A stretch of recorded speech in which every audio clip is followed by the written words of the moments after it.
Greetings in the name of the Most High. Larry Fink is not unique. He's just really part of the global cabal that wants to enslave, steal your free will, steal your soul, in other words, enslave you and destroy you. And gee, whose goal would that be? I am getting really tired of ignorant people online and stupid comments. Somebody came over to me. I said, Cracker Barrel, the woke CEO, ruined the brand. And a guy comes over and he's like all butthurt, with sort of this whole racist thing comes over. He's like, I can't believe people that get upset about simplifying a logo, calling it woke. You people are clueless. You people are you're the biggest. You're a total. Anyone who says that, what you just said, is a total fool. And I said to him, first of all, numbnuts, I didn't say it or any object was woke. I said the CEO is woke, and she is woke, and she claims to be. I'm only stating what she's already claimed. She's LGBTQ acclaimed. LGBTQ, if you were in a normal world, you'd be pretty embarrassed to be part of that organization, not because of gay people and all that, but because of the those who control and create it and what their purpose on the earth is.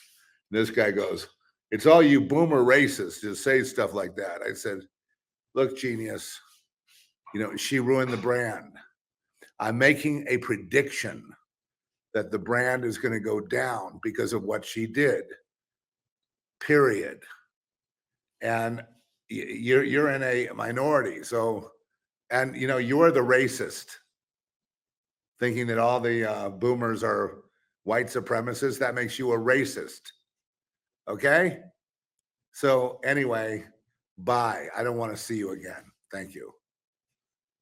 No, not because you're making a snarky comment, not because you disagree with me, which you don't, but because you're not intelligent enough to interact with me. It would be it'd be like, Shaquille O'Neal challenging an 8-year-old to to a basketball to a game of of 21 on the basketball in the half court. It would be cute but pathetic. So goodbye. Go on your way. When you learn a few more things, then see if you can make I don't know, if you make comments like that to other people, you just want to be accusatory, right? And then accuse me of being a racist boomer and all boomers. And then claiming to have the high road of not being a racist. Okay, so using the race card and then saying you didn't you use the race card, then you say you didn't use it.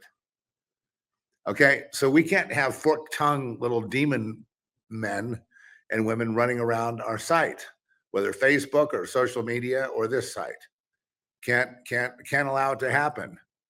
If you're a reasonable person, can email me, can contact me somehow. And really most of the things you want to know are going to be said this podcast anyway.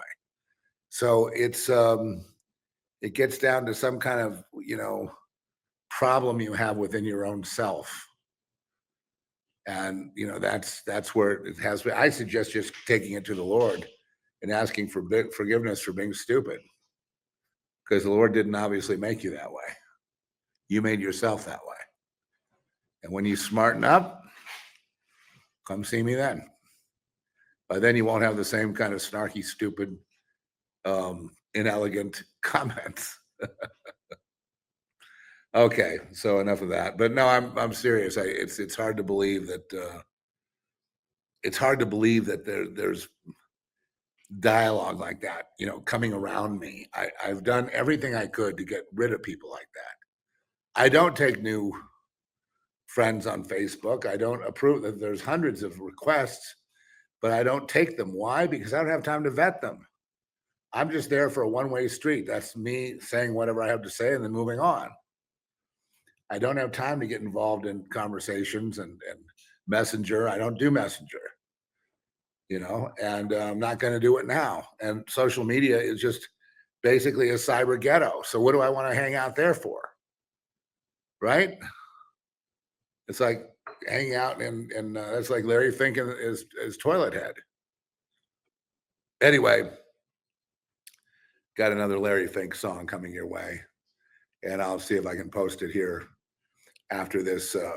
Just down below there. Really funny parody stuff I'm going to do. Comedy music that I think you can relate to. Larry Fink says, "Screw you." Well, Larry Fink was the numero uno guy this last week, heading up the WEF now, taking the place of Klaus Schwab. He leads the Bugs and Be Happy.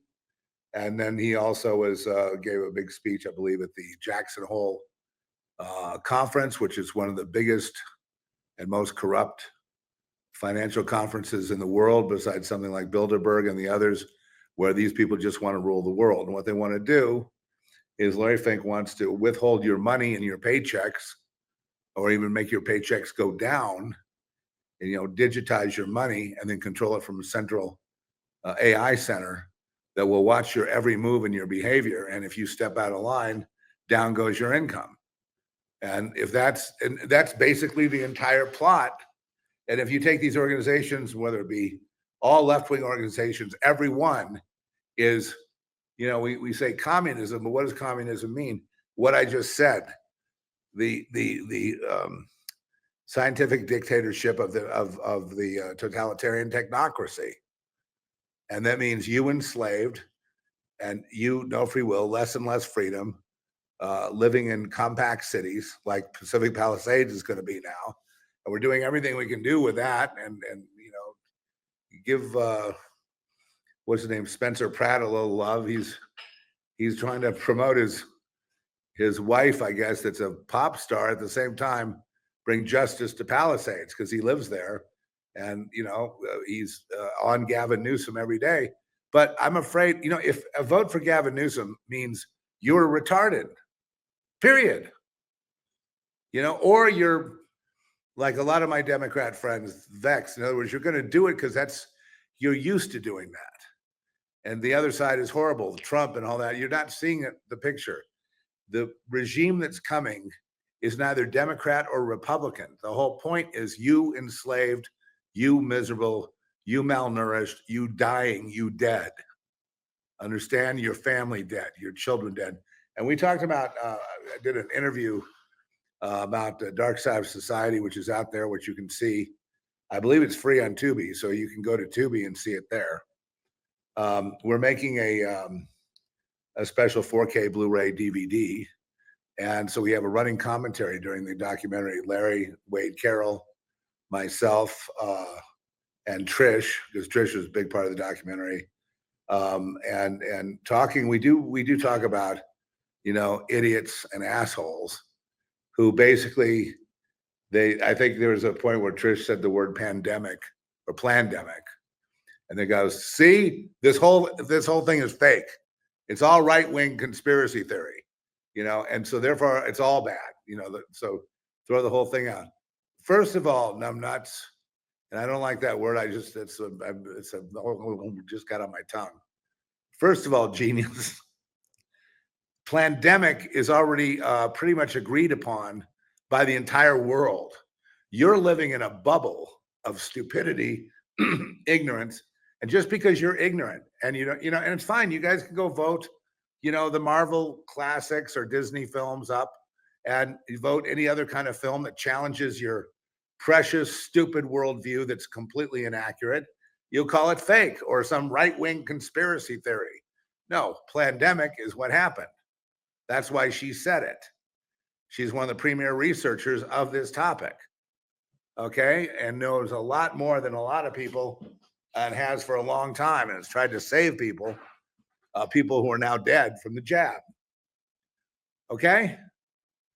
You probably think you can't wait to put your mask back on and go get some more jabs and just do what you're told. I mean, you're just you're just a little sheep doing what you're told.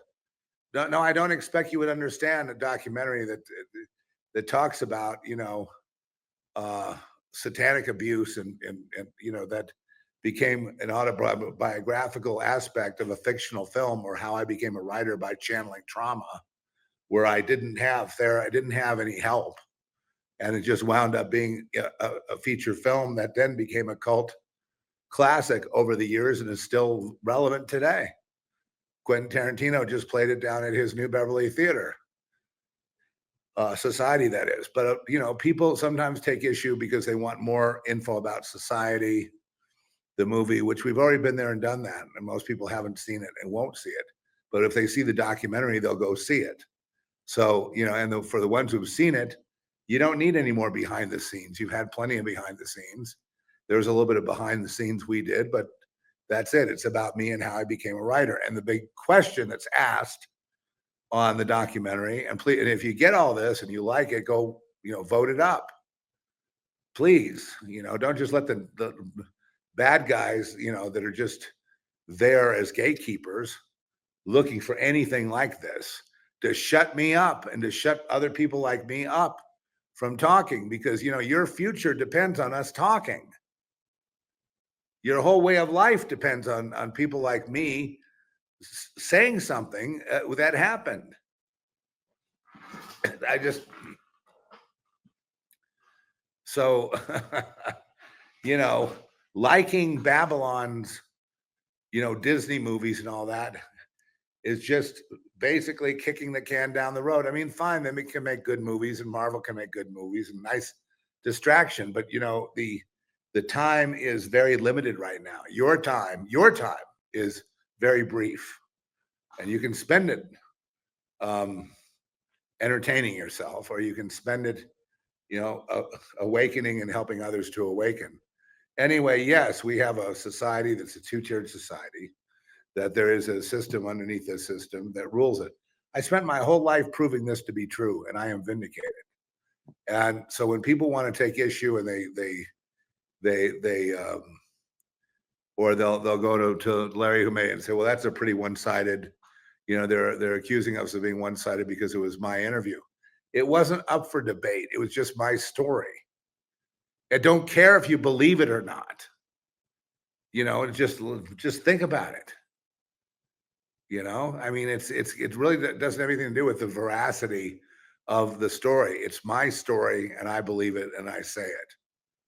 And and basically, we had Richard Stanley on, who had a different point of view, thinking that people that have abuse issues are all the same. But he's wrong.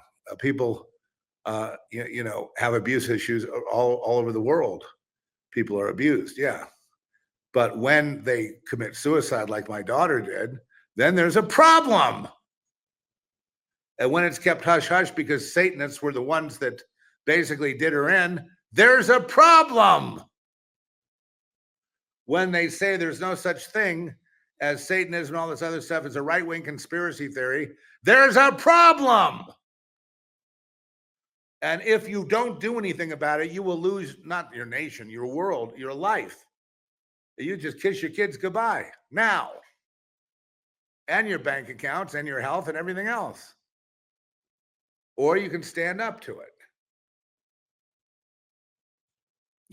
And the only reason I'm even here is because I stood up to it and went public with it, with my podcast and then the documentary. Otherwise, I just about was whacked several times. I wouldn't be here. I just barely squeaked through. And and the story doesn't change. But yeah, they want to have a debate. They want to put someone on there that says satanic panic while I'm trying to talk. They can go fuck themselves. They're stupid to go along with that, to think that the world is exactly the Disneyland that you're presented. Okay, I'm sorry. I've gotten worked up now, Trish. You gotten worked up.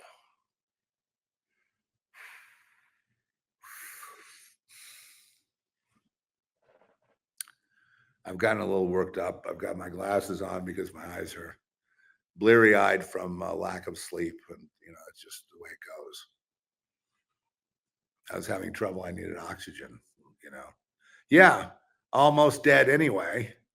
And then what they'd love to do is have me die and sweep all that shit under the rug, and never look into my story or the story of my daughter or the big story, which is how God punished my line and I'm the witness to end it all. The line that was so precious, the Keith family line that was so honored, ends now. Punishment by the Almighty God. And say, oh, he's crazy. No, I'm the witness. I have watched it happen. I understood why it happened. Sins of the father, and most of you are guilty of sins of the father. So you probably feel your life is somewhat cursed because your grandparents or parents or great grandparents or somebody in your line did something, and it's been a struggle for you to survive. And there's a question as to whether your line will survive. Well, this is the time of ending these lines. These bloodlines are ending. Why is my bloodline ending? Because of the bad things people did to become prominent, to become powerful, to become wealthy. And I'm talking about the sinful stuff, murder, things like that. Or rather, I'm sorry, having people murdered. or destroying their own destroying their own grandkids, making sure that line ends. And all the people in the line participate in the end of the line. Not like God throws lightning bolts from on high. People just get into, their selfish, narcissistic lifestyles, and, their behavior ends up ending the line anyway. That which was important, a legacy. I mean, that's why I sacrificed my integrity, to give you guys a legacy. And then what happened? Well, then we lost everything. The bloodline ended. So there was no point in any of the selling out that was done, because it only led to destruction. So when the Bible says there's a way that seems right to a man, but that is the way of death, and I'll add destruction, that's a pretty important piece of wisdom. There are consequences to how you've lived your life. Anyway, so I'm watching the destruction of my own, and there's a lot of people like me who are the last of the line and are decided not to have children. Me, I had a child, but she was taken. So there's a lot of people like, well, of course, because this is the end of the line. That's why she was taken. That's the whole point I'm trying to make. This stuff is real. The generational curses are real. I went through quite a bit of deliverance and deliverance prayer to break that curse, and God said no. Okay, I accept. I never really cared that much about an ongoing legacy of children and grandchildren and all that. I felt that all the people I talk to online are my children. I felt that my children are the ones I minister to about God, about reality, about life, about, what the purpose of this is, what the purpose of suffering is.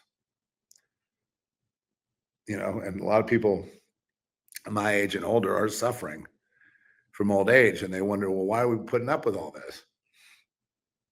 And I say, brother, believe me, you put your cares on the Lord, and all that suffering goes from being vanity to service of the Almighty God. You just give him your cares. Let him fight your battles. Pray that your walk would be easier, because it won't be forever before you die, before I die. It's not long at all. And a lot of times I feel like I'm going to die right now, and then I go on again. So it's living in that twilight. But the thing is, I couldn't die unless I really believed in my heart of hearts that everything was okay, and then, I know we knew that with the documentary that, because of the subject matter that they think is a right-wing conspiracy theory, whatever they think, dumb fucking idiots, man, and or obedient slaves, like, dude, you're not gonna. There's no money for you in the future anyway. You're going down. You're going down. All you adrenochrome junkies, you're going down. All you movie moguls in Beverly Hills, you're going down. You're all going to go down. So you might as well go at peace, redeemed, changed, spotless. You might as well clean it up. Because tell me, if I had the power to give you another 50 years, what the hell would you do with it? Nothing. What? Get your penis worked on so you could still bang chicks. That just sounds so idiotic. It's unbelievable. And yet people take that very seriously as they look for their little trophy girlfriends and they're lusting after their new Ferraris or Maseratis or Lambos or whatever it is, so they can ride around with this hot chick. You're not fooling anyone. The clock is ticking and you're going bye-bye. And you're going to have to stand and face the almighty God. There are consequences and if you just go out of here as a narcissistic fool, it's going to come back on you. You do exist after your body dies. And you will wish you had listened to somebody. If not me, somebody else, but you'll wish you listened to somebody. And all this pop psychology of, no, Zeph, you're just throwing guilt and shame on us. No, I'm not. I'm taking the guilt and shame off by telling you about Jesus, who is the one who removes the guilt and shame. I lived my whole life in guilt and shame. I was ashamed of my body because it was abused. Right? So I got the wrong. It was all my fault. I'm ugly. I'm, stupid. I don't deserve to be here. I don't deserve anything. I should have been killed. I should have been aborted. All my life I struggled with this, which I wouldn't have struggled with. So when people are abusing, oh, it's no big deal. Everyone's abused. People that take that goddamn shitty attitude, let me tell you something, okay? You're just basically insulting everybody who lost their life because they couldn't heal like you did. You think it's fine. But you know what? A lot of you became abusers yourselves. You became pedophiles. You became abusers. You became Satanists because you wanted to be in where the action is, which of course doesn't exist. It's a right-wing conspiracy theory. So there isn't anything like that. Even though there's 1 million kids missing, it doesn't matter. They're just missing. One day they'll show up. Listen to these conspiracy theorists. They're awful. These white supremacists, or whatever color I am. And if I was black, I'd be a black supremacist, I guess. Anyway, I'd be or schizophrenic or whatever, some kind of social pariah that you don't have to listen to. Go back and listen to how wonderful life is and the life extension technologies and, and how awesome everything is and just enjoy the last 5 minutes in Disneyland. And, when that time comes, your eyes are going to go big, like big giant saucers. And they're going to be really, when you're in your deathbed, you'll be saying, this is for real. I didn't know it was real. That I can see, I can see like we're not alone. Yeah, and you'll be held accountable. What happens when Jesus washes the sin off you with his blood? What happens then? You're made innocent before God. And why is that important? So you can stand there and where most people would burn up, like the atmosphere burning up. So you can stand knowing that you have a new life, knowing that God saved you. Because in a sinful state, in a rebellious state, in a state where you think everything you did was fine and how dare anyone judge you, you'll be judged. You'll be found Weak. Yes, well, we're all weak. I'm weak. Sometimes I think I can't go another day. So you'll be found weak. But the main thing is, you thought you were going to get away with your crimes by taking it to the grave. No, sir. We're all held accountable. Yeah, you're just putting guilt on us. It's not. Is that guilt? If there's a train coming at you and you're sitting on the track having a nice tuna sandwich, and without a care in the world, just sitting on the tracks because trains don't come by there too often, and I see the train coming. I say, brother, there's a train coming right for your head, and if you don't get off this track, you're going to be smished like a bug on a windshield. You're going to be splattered if you don't get off this train track. And you go, who are you to look? If you don't get off the train track, your life is going to be over. You're just trying to make me feel guilty for sitting on it. No, I'm not. I'm just telling you, the train's coming. It's right there. No, I don't believe you. That's some conspiracy theory. Okay, fine. Have it your way. There is no train coming. Splat. I tried to warn him. I tried. Obviously, I failed. Telling you there's a train there is not the way that, well, what is reverse psychology? There's no train coming. Go ahead and sit on the tracks because I hate your guts.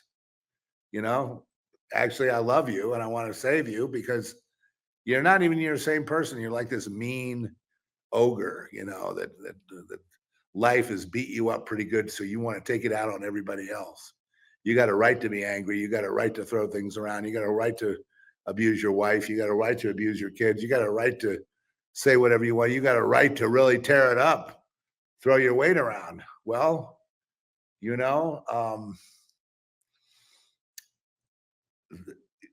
if there were no consequences, if this was just death and that was it, and this is all there is, I suppose you'd have an argument there if that's as far as your belief takes you. I'm not going to go on and on with it, but I'm just saying, with respect to the documentary that's out, it's doing quite well. In fact, it's doing well enough, so well, I should say, that, and we have our champions. We have a lot of people that do champion that the doc because it's the first of its kind, And I think even Brian Usna and the owner of Society and the director, producer, even he, I'm not sure he understood why I was doing it in the beginning, but I think he even now he sees the good of it, of that Society was also a cautionary tale in a sense. It was reflecting something real in life. And I think the documentary just solidifies that. So if I'm a young person, I've never seen Society, which is a fun movie, admittedly. But if I'd never seen it and I saw this documentary, the first thing I would do is go see it. It's just the ultimate double feature. And, they can do all kinds of things. I'm sure there's other footage behind the scenes of, Screaming Mad George and, some of the people that had, Billy Warlock and some of the people involved in the movie itself. And that's all fine. But we probably teased a little bit with that just to show the credibility. This was for people that had never seen the movie, just so that we had, experts on so that people would understand this was a serious thing. This is a real thing. It's not some fly-by-night thing. And then when they hear my testimony, it's basically, which is a lot of it backed up by Trish. I have witnesses, that clued me in on what was happening early on when I really had trouble accepting it. And they didn't want to be on camera. In fact, they were so frightened that they told me, they're scared to death. They're scared for their lives. And they live in Beverly Hills and so forth. And they don't want to be named and they don't want to appear on the show and they don't want me to call them again. But they spilled everything. And we have just, triplicate of all this stuff. So, then you have all the years, 23 years of my podcasting, which you can go check that and see if anything changes or looks like I'm just making it up. I'd love to say I'm making it up. I would love to say I'm making it up. I'm sick. I need therapy. I'm in therapy. I'm trying to get help. Okay. And so I had this whole paranoid fantasy about the world, and that made me write Society. I would love to say that. In fact, I tried to say that when I came back to LA. I tried to say that when we're in production, I thought that, hey, maybe this is a new chance for me. You know, the world isn't. Maybe they were right. I was sick, and I needed help. And the movie came along just at a time. It was the help I needed, proving to me that the world wasn't this satanic nightmare. These people were all making a movie for real. There wasn't some double thing going on behind the scenes. It was really real, wasn't it? Was it? Eventually, that theory fell apart too. I mean, it was real and all that, but I mean, it wasn't it wasn't a good representation of reality. You know, the people making a movie are there doing a job and then they're going home. And when they go home, that's the real representation of reality. So that's you know, but I love seeing people stumble around on they want to, like our interviewer, Lacey Lou, she had a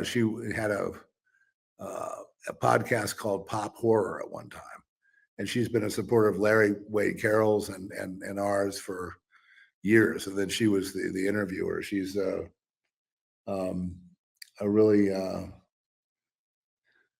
great person, young person. And she was saying how some guy attacked her when he heard Trish say, you know, he watched the film and he heard Trish say the word pandemic. And then he tried to attack the whole thing. And she just said to him, okay, so you're just looking for some loophole to dismiss the whole thing as some kind of, like, you know, boomer psychosis, maybe something like that. Believe me, I was willing to cop to it. I'm psychotic. I need help. Where's the Thorazine? But it didn't turn out to be that way. It turned out that I was right, and it exists, this world. And the people here are like stupid sheep on the way to the slaughter, just keep copying the other ones and doing what they're told all the way into the slaughterhouse. And there's just nothing you can do about it. You know, they're going to die. Many of them will die soulless. In other words, they will be terminated. This is the end of the road for them. Others will not. They will expand and extend and go beyond like angels.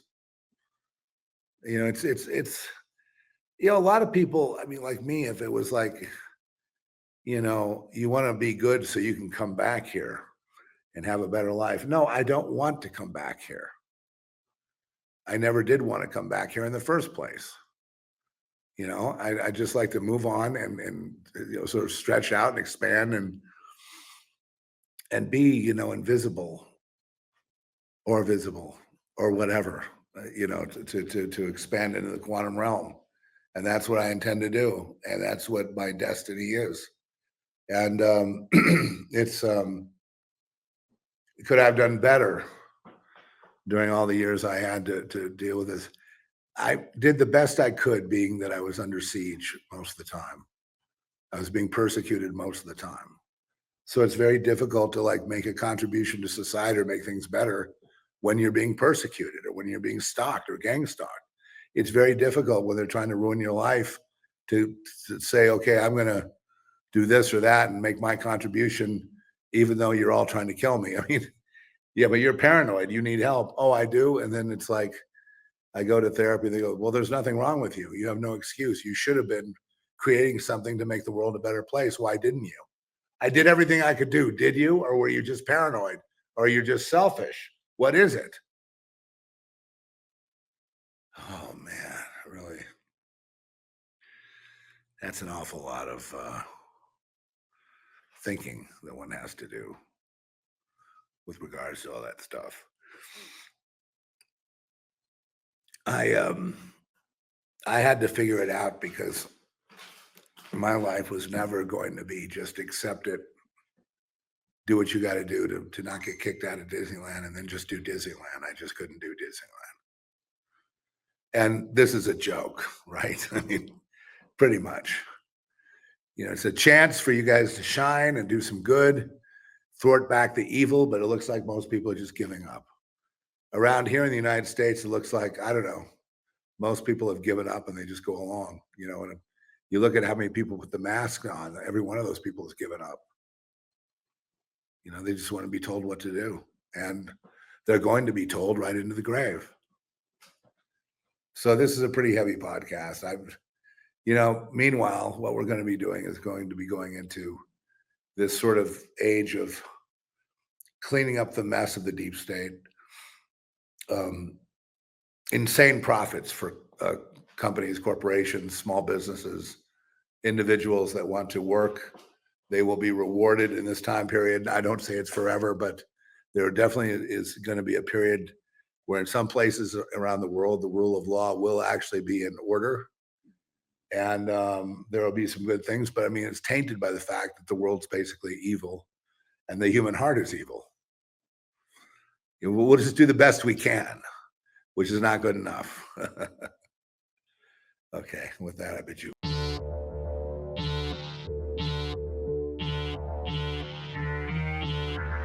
Looking out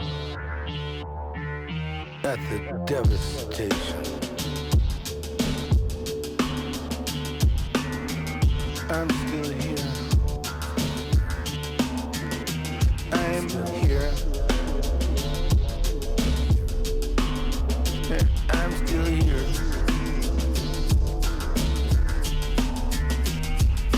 Looking out from my crumbling concrete.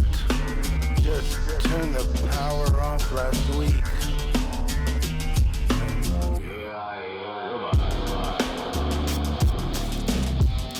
American wasteland.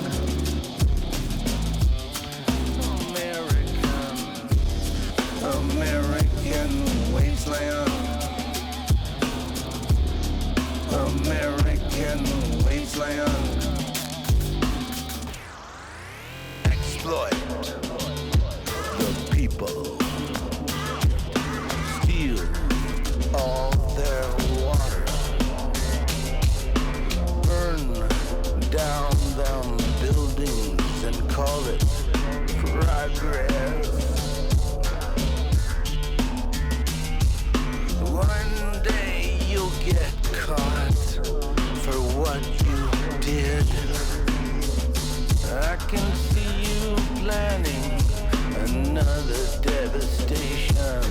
That's all you know how to do. I'm looking out at a broken system. American wasteland. America. Corporatocracy. American progress. In your burned out world. Once I believed in the dream. Have you seen Detroit? I always thought there would be a way to work it all out. It's a wasteland. American wasteland. American wasteland. Looking for the way out. Is there another American wasteland? Think I'll move to Mother Russia. Take my chances in a Black Sea. I hear that Costa Rica has some pasta.